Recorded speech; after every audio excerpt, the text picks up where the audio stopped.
Ni anytime je orang kata boleh pop up. Assalamualaikum dan salam sejahtera. Okay, hari ni kita ada rezeki untuk inspect rumah Sapsil. Okay, kita nak review dekat toilet ni, yang di mana tiles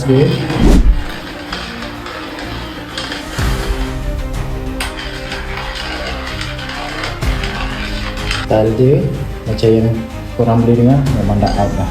So yang ini anytime je orang kata boleh pop up, ataupun anytime je boleh leaking dekat toilet bawah. Kurang lebih keadaannya macam ni lah. Tapi yang ni bukan leaking lah, cuma cat dia dah peel off. Right, so apa yang orang kata kita boleh buat yang ni, tukar tayar karbu. Senang cerita, tak mungkin kita nak pasang SPC kat sini.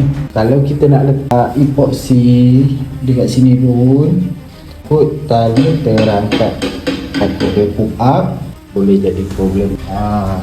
So mana homeowner yang rasa dia baru beli rumah tapi rumah Sapsil, jangan malu, jangan takut, DM kita orang boleh check juga. Macam mana nak claim nanti kita akan roger.